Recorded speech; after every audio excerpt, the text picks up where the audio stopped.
Hey y'all, I'm Hope and today I have a book haul for you.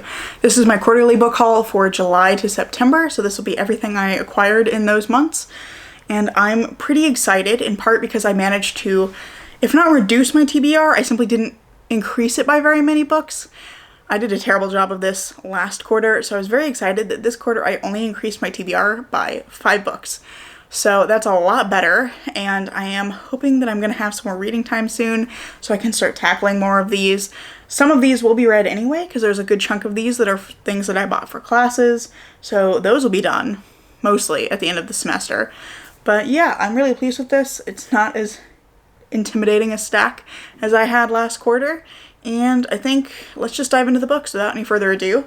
So first I'm going to talk about the stuff that I did buy for class because that seems like a sensible category to have. And the first 2 books I bought for a class that's content methods and bibliography. So it's just like a how do we do research in the English field. It's a required one for all new master's students. So the first thing that I have here is Orinoco by Afra Ben. This is one of my all-time least favorite books. I hate this book and I had to reread it for this class. I made it through. I think I got more out of it on the reread, but I just did not enjoy the experience, even the second time. And then the other one I got is this like little tiny theory book, which is, it's just like a little overview of basics of literary theory. I'm also taking a class in Southern Gothic literature, so we're looking at Southern Gothic literature, but also like reconsidering that as a definition and considering things like kind of beyond that definition and, why is Southern Gothic a thing, that kind of stuff. So the first book that we read was Absalom by William Faulkner. I didn't really enjoy this one. I gave it 3 stars, I think. This one is a weird experience because Faulkner's writing almost kind of intentionally obfuscates what's happening. You feel like you're seeing everything through wavy glass or something. Then we read The Fathers by Ellen Tate, which was very different. This one follows these 2 families, the Buchanans and the Posies, during the year leading up to the Civil War and then through the first year of the Civil War. Then after that, I'm about to say we read, and then we have not read, Tobacco Road by Erskine Caldwell. This one we're actually not reading. On the syllabus, it just was like, buy the novels. So I bought all the novels, and then it turned out there was one week that's like an either-or situation, so we're reading one text or the other. This turned out to be the one that we're not reading. So I don't really know much about this. I think it's about sharecroppers in Georgia, and I think it falls kind of on the grotesque side of the Southern Gothic tradition. So that's all I know about it, and I will at some point get around to reading this, but now that we're not reading it for class, I suspect it's going to be a while before I pick this one up.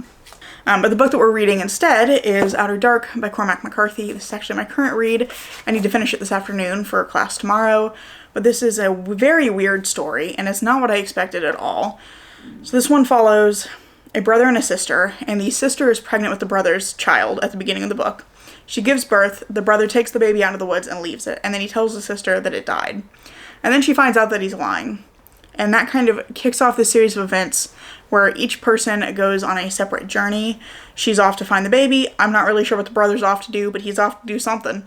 And then there are, at the same time, 3 strange people, 3 mysterious strangers who are ravaging through the countryside. They're just like causing havoc. And that's all I know because that's all that's happened so far. That's the setup for the book, and it's one of those where I'm reading it and I really don't know what's going on exactly, but I get the feeling that that's kind of the point and that it'll all come together later. So I am curious to see how this one ends, and I think of the books we've read so far, this is my favorite. And then the next book we're going to read is The Wind Done Gone by Alice Randall. I don't know much about this other than it's a parody of Gone with the Wind, and that's pretty much it. But based on what the professor said, it sounds like it's going to be a pretty fun read, so I am looking forward to this one. And then the last one we're reading is Salvage the Bones by Jesmyn Ward. This is another book I don't know much about. It follows a family preparing and then living through a hurricane in Mississippi. And that's pretty much all I know about it. I have heard good things about Jesmyn Ward's writing, so again, like The Wind Done Gone, I'm looking forward to reading this one. And then the last class I'm taking this semester is on Renaissance drama and epic poetry and embodiment. So I bought 6 books for that, but some of them were like books I already had, and I was simply getting a newer copy so that I could annotate them. So the new ones are The Fairy Queen, Book 2, which is the second in I think a 6 or 7 part series following various knights who each embody a specific virtue. This one is about the Knight of Temperance, as he is on an adventure to stop the witch Acrasia, who basically is the embodiment of intemperance. Also about Titus Andronicus, which is a Shakespeare a Shakespeare play I've never read, and I was not ultimately in one of the groups that read this one, so I still have not read it, but a couple of the people in my group for our group project both really love this play, so I've heard some good things about it. I've heard it's quite brutal, but they both think that I really need to pick it up, so I probably will at some point. And then the last thing was Christopher Marlowe, 4 plays. We read Tamburlaine parts 1 and 2. My group did. The other groups read The Jew of Malta. But we read Tamburlaine, and that was a really interesting experience. I'd never read Marlowe before, and I definitely want to go back and read the other 3 plays in here. So that's all of the school stuff. So I think next let's move into ebooks and audiobooks. So the first one I have is one that's related to one of my classes. This is Undead Souths. It's an essay collection, and the Southern Gothic class that I'm taking takes its name from that collection. It's called Undead Souths, and so I bought this hoping to get to it at some point because I thought it would help me kind of find my footing in that class. I was really struggling for the first few weeks just to get to grips with what we were talking about because I'm in with a lot of PhD students. So there was an element of intimidation there where I was like, I really don't know what I'm talking about, and they clearly do, but I've really kind of gotten to grips with it, and it's really been a fun class. So I have not actually read this essay collection yet, but I do want to. I think it sounds very interesting. It's a bunch of different essays on Southern Gothic literature and kind of questioning those, Southern and Gothic as categories. Then after that, I've got, what are the titles of these again?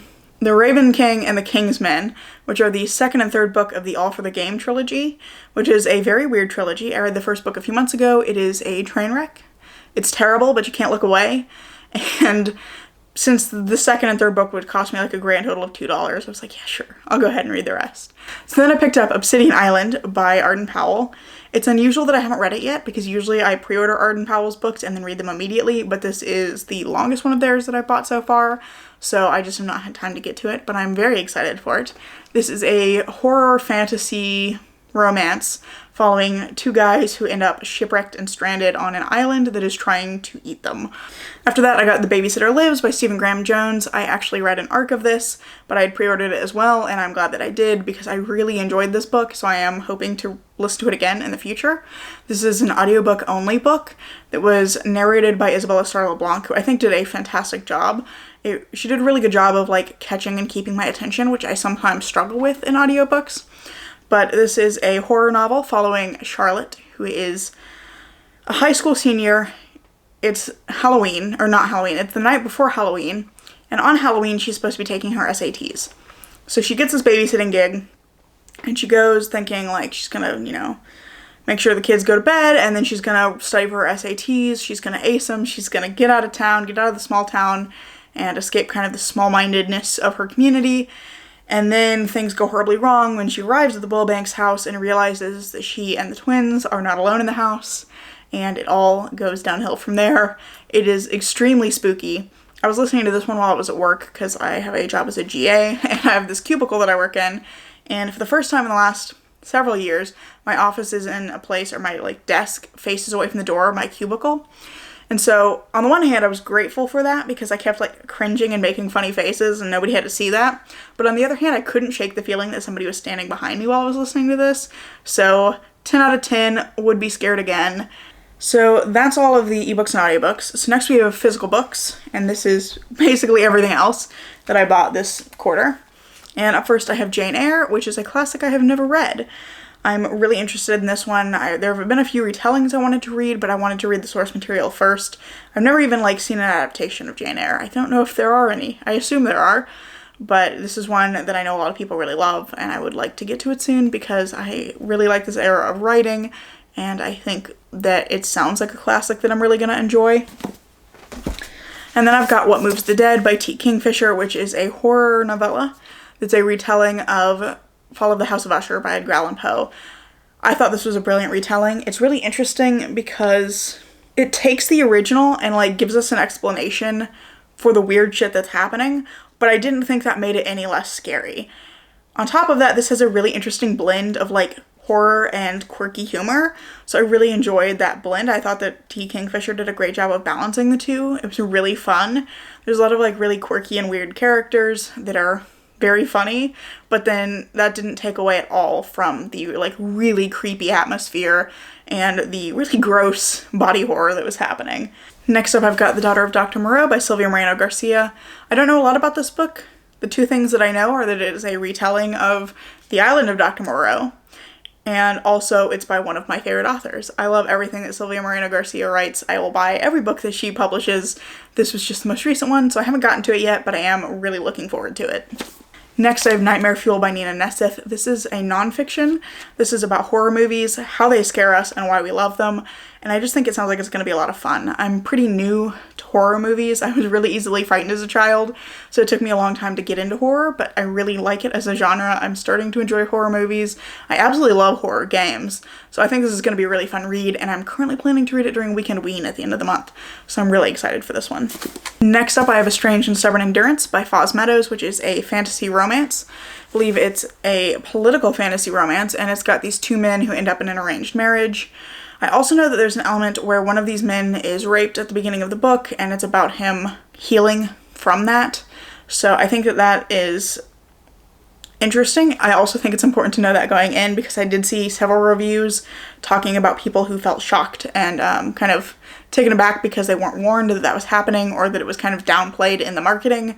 But it is apparently quite a graphic scene, so know that going into it. This was really high on my priorities, but then a friend of mine read it and she didn't like it, so I picked it up because I'd read a sample and I really enjoyed the writing style, but it kind of dropped after my friend really didn't like it. But she and I don't always agree on everything, so I am curious to see what I think of the book after I've read it and kind of in comparison with her thoughts. Next up, I've got another nonfiction, which is Hood Feminism by Mickey Kendall. Feminism is a topic I know a little bit about, but not a lot. I was a sociology major, so we kind of touch on it as well as like many other theories. But I think that this idea of like intersectional feminism and examining the ways that white feminism has kind of traditionally failed people of color is really important and really interesting, and it's a topic that I don't know a lot about and would like to know more. I have heard so many good things about this book, and that it was really approachable, but also just like well written and really like gets in deep into the topic. So I think that this is going to be a really great resource, and I am looking forward to reading this one and kind of expanding my knowledge on this topic. Next up, I've got Uzumaki by Junji Ito. I'm very excited about this one. This is my partner's favorite Junji Ito he's read so far, and while I've not loved anything that Junji Ito has written that I've read up to this point, I always really enjoy his art style, and I'm really looking forward to reading this one. I think of all of them, this is probably the one I'm most likely to love, so I am glad that I'm going to have a chance to read it at the end of this month. This is another book that I'm planning to read for Weekend Ween. But if you've never heard of this book, it's about a town that is haunted by spirals. And the art style is, you know, creepy. They want my receipt flying out of it. I didn't realize that was still in there.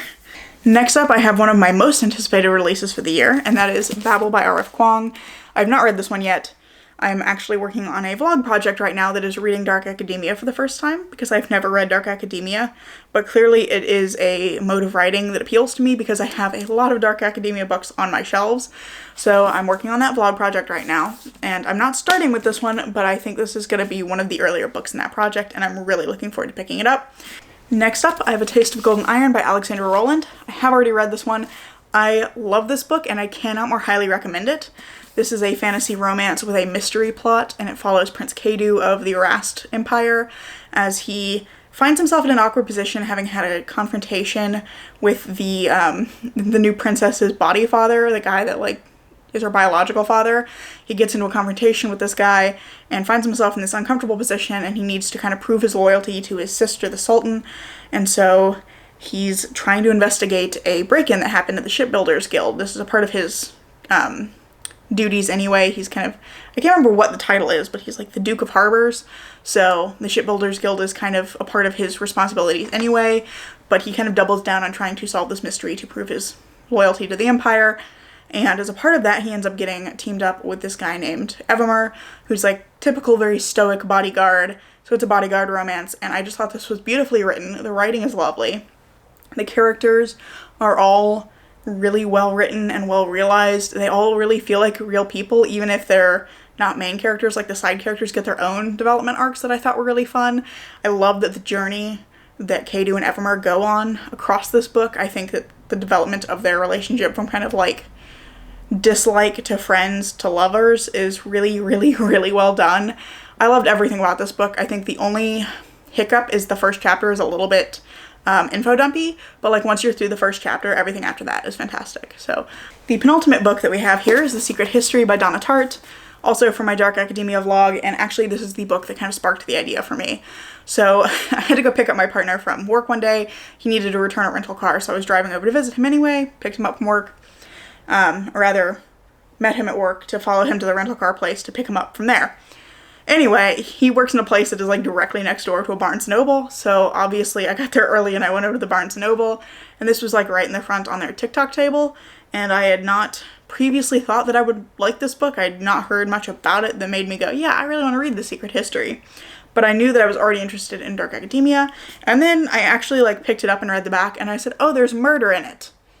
I do want to read that. So I picked it up, and then I thought it would be really fun to do a vlog, just kind of diving in and reading Dark Academia for the first time. And then the very last book on this list is Fugitive Telemetry by Martha Wells, which is the 6th Murderbot book, and I love this book. I've already read it, and I just wanted to have it for my collection. I have a little Murderbot collection. It's on a lower shelf, so you can't see it here, but I really love these books, and I'm wanting to do a reread over Christmas, because the first time I read these books was for the Reindeer Readathon last year in December, and so I think that it would be fun to do like a little reread as kind of a Christmas treat to myself. So finally glad to have a copy of this, or glad to finally have a copy of this. That's the order of words I wanted, because it's been out of stock everywhere I've looked for quite a while. So I actually got this one while I was out of town. So these are all of the books that I bought this quarter, and yeah, I've got to find shelf space for all of these. Most of them came off my shelves, it'll be fine. But yeah, that's all the books that I bought this quarter, and I hope that you have enjoyed this video. If you did, I hope you'll consider giving it a like, maybe even subscribing to see what comes next, and I hope to see you in the next video. Bye.